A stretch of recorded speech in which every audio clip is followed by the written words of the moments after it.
చిన్ని ఈరోజు మనం ఏం చేస్తున్నాం లంచ్లోకి? అత్తయ్య గారు, ఇవాళ మన వ్యూవర్స్ కోసం గోదావరి స్పెషల్ కందా బచ్చలి కూర చేస్తున్నాం. ఓకే, మరి మొదలు పెడదామా? ఓకే అత్తయ్య గారు, ముందుగా కావాల్సిన పదార్థాలు: ఒక పెద్ద కప్పు కంద ముక్కలు, అదే కప్పుతో 2 కప్పులు బచ్చలి కూర, చింతపండు నిమ్మకాయ సైజు, ఇష్టం లేని వాడు నిమ్మరసం పిండుకోండి. పోపు సామాగ్రి: 2 టేబుల్ స్పూన్స్ శనగపప్పు, 2 టేబుల్ స్పూన్స్ మినప్పప్పు, 1/2 టేబుల్ స్పూన్ ఆవాలు,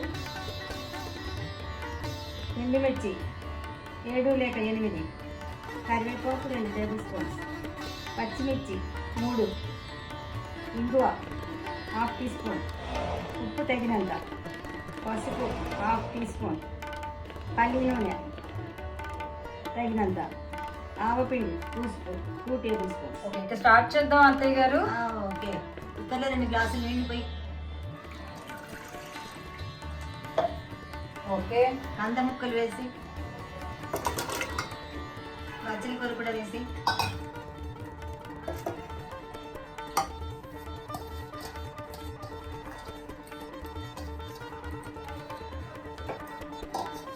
ఓకే, మూత పెట్టేసి 4 విజిల్స్ రాని.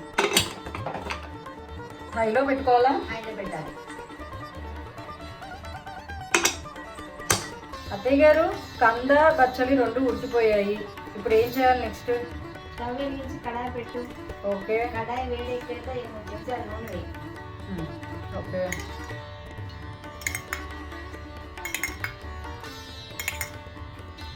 నూనె కొంచెం వేడెక్కాక శనగపప్పు మినపప్పు వేయి.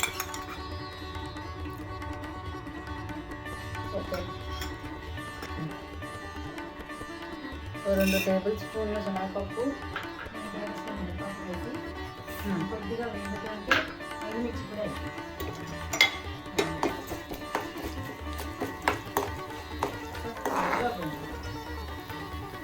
మీడియం ఫ్లేమ్లో పెట్టుకోవాలి.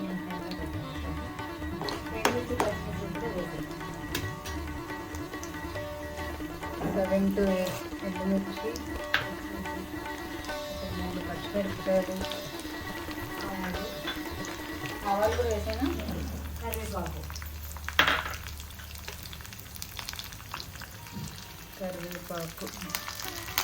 బాగా వేగింది. అటు ఇటు కలిసి వేయండి.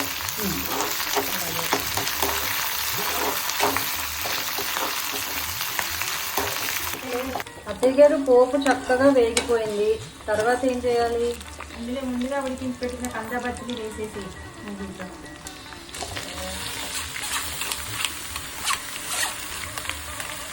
ముందుగా మనం పెట్టుకున్న ఉప్పు పసుపు వేసి, పసుపు, చింతపండు పులుసు,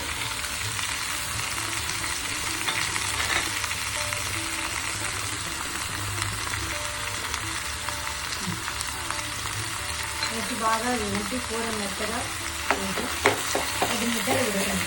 5 నిమిషాలు ఉడికిందా? ఓకే,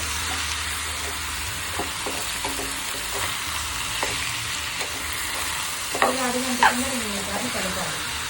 అలాగే. అత్తయ్య గారు, అడుగంటకుండా నీళ్ళైనా పోయాలా? నీళ్లు పోయొద్దు. చింతపండు పులుసు వేసాక కలుపుతూ ఉండాలి. అడుగంటుతుంది అనిపిస్తే కొద్దిగా నూనె వేసుకోవాలి. అలాగే. ఉడుకుతున్నప్పుడు ఇంగువ కూడా కొంచెం వేసేస్తున్నాను.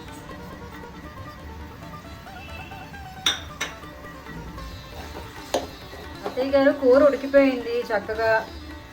స్టవ్ ఆఫ్ చేసేసి ఇంతకు ముందు మనం నూనె పెట్టిన ఆవపిండిలో కొద్దిగా నూనె వేసి కూరలో కలిపి, అలాగే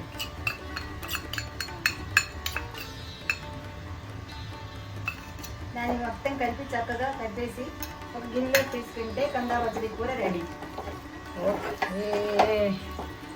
మీరు వేడి వేడి కందా బచ్చలి కూర రెడీ అండి. మీరు కూడా ట్రై చేసి ఎలా ఉందో కమెంట్ సెక్షన్లో పెట్టండి. Thanks for watching.